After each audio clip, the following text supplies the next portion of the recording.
কেন গুপ্তর সঙ্গে পারলেন না? দেখেন ভাই, ভোট রাজনীতি নাই বলা যাচ্ছে না, বাট গুপ্ত যে আছে এই ব্যাপারে কোনো সন্দেহ নাই। না, ওনারা ওটাকে মোকাবেলা করতে পারে জানে। আমাদের এই চারজনের মধ্যে হয়তো আমি বা আপনি, আমরা দুজন হতে পারেন গুপ্ত, আমরা হতে পারি, সমস্যা নাই কোনো।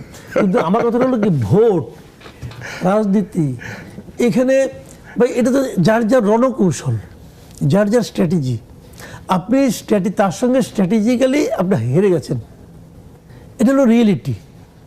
সে গুপ্ত পদ্ধতিতে যদি জেতা যায়, আপনি আগামীবার গুপ্ত হওয়ার চেষ্টা করবেন। এবার যদি গুপ্তর কাছে একটা ধাক্কা খায়, তো বিএনপি বুঝবে তাহলে গুপ্ত হয় ভালো। যে বলে না যে যদি দাগ থেকে কিছু শেখা যায়, তার দাগই ভালো, তো তখন দাগের দিকে ওনারা যাবেন।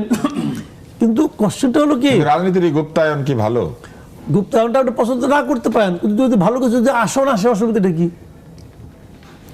আসন আসলে কি গুপ্ত প্রকাশিত হবে না?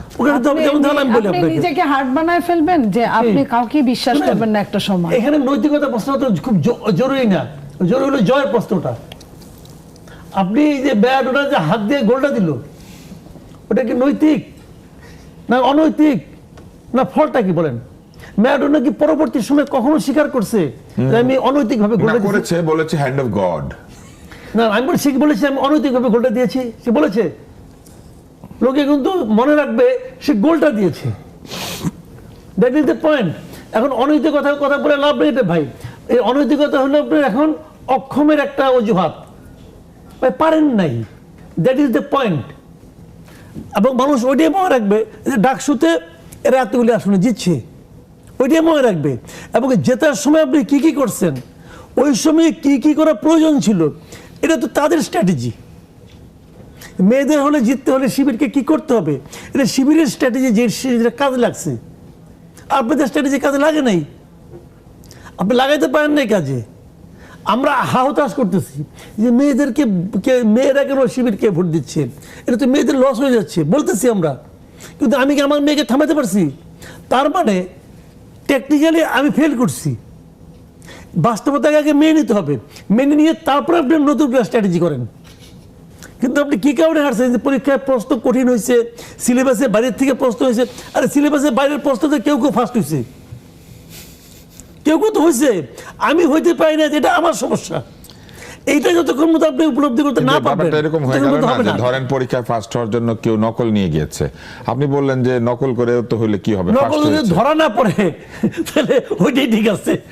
নকল তো ধরতে পারেন নাই ভাই, আপনি তো নকল ধরতে পারেন নাই, ওইটাই ঠিক আছে। আমি ওই কথাটাই বলছি। তার মানে কি আপনি এটা বলবেন যে আওয়ামী লীগ যখন এই যে রাতের ভোট দিনের ভোট এসব করেছে, আমি বলি হ্যাঁ, লর্ড ক্লাইভ সিরাজউদ্দৌলার সঙ্গে জিতছে তো কম সৈন্য নিয়ে গেছিল, ষড়যন্ত্র করছিল, ওদেরকে টাকা দিছিল, পয়সা দিছিল, কি কি দিছিল সব জানি না, দিয়ে বাট বাস্তবতার রিয়েলিটিটা কি? হ্যাঁ, লর্ড ক্লাইভ তারপরে তার বংশসহ তার এই বাংলাদেশ এবং ভারতকে 200 বছরের জন্য শাসন করেছে, এবং তার ফল আমরা ভোগ করছি, এই জাতি ভোগ করছে, এই ভূখণ্ড ভোগ করছে। আপনি কি বলবেন? তার চেয়ে বরং সান্ত্বনা খুঁজেন যে লর্ড ক্লাইভ শাসন করার কারণে আমাদের কি কি লাভ হয়েছে, ওইটা খুঁজেন।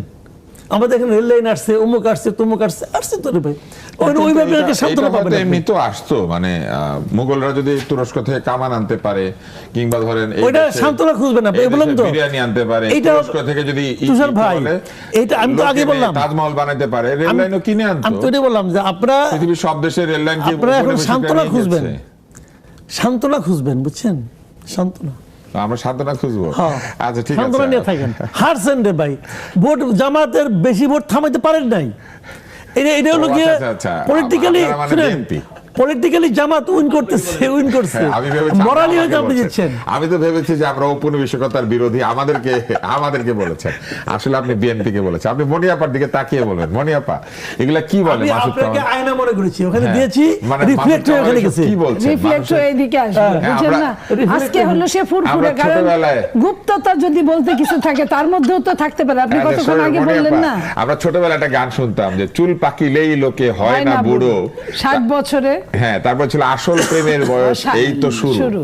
হ্যাঁ, তো আমি দেখছি আসল কথার বয়স এই তো শুরু। এবং ওনার একটা সাইট আছে, ওটার নাম কথা, হ্যাঁ, এটা কেমন কথা যে চুল পেকে উনি এইসব কথা বলছেন আপনাকে? আপনারা নাকি বুঝতেই পারেন নাই, না বুঝতে পারলে এটা নিয়ে সন্তুষ্ট থাকেন, সান্ত্বনা পান। ওই যে আপনার ওইটাই ঠিক যে এইখানে কেউ গুপ্ত থাকতে পারে। আপনি মাসুদ কামালকে গুপ্ত বলছেন? আচ্ছা, আপনাকে বলতে পারে, কারণ আপনাকে উনি বলতে পারে। আমি এখনই কিন্তু তো happy। বল দিয়ে দিছে আমাদের না, না। কোর্টে। দেখেন মুনিয়াপা যখন আমাকে গুপ্ত বলতেছে আমি কিন্তু হ্যাপি। হ্যাপি কেন জানেন? হ্যাপি কারণে ওনারা এখন খোঁজার চেষ্টা করতেছে কে গুপ্ত? কে গুপ্ত, এটা তো ভালো। এবং উনি একটা ইম্পসিবল প্লেস থেকে শুরু করছে। এটাও ভালো, এটাও কিন্তু ভালো যে শুরু তো করছে। শুরু করতে করতে করতে করতে একসময় নিজের ছায়ার দিকে তাকাবে।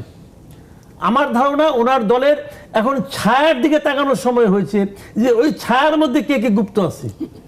আপনাদের আরো ভোগাবে, আরো ভোগাবে। আমি আপনাকে অন্য কিছু না, কিন্তু এটা কিন্তু ওই যে কথায় জেতার জন্য বলছি না, কিন্তু আমি আপনাকে সিরিয়াসলি বলতেছি, আপনাদের এখন ছায়া, নিজের ছায়ার দিকে তাকানোর সময় হয়েছে। তাকে দেখেন যে আপনি যখন ডান হাত নাড়েন আপনার ছায়া কি এটাই করে নাকি অন্য তাকে পা নাড়ে, একটু চেক করেন, নাহলে সামনে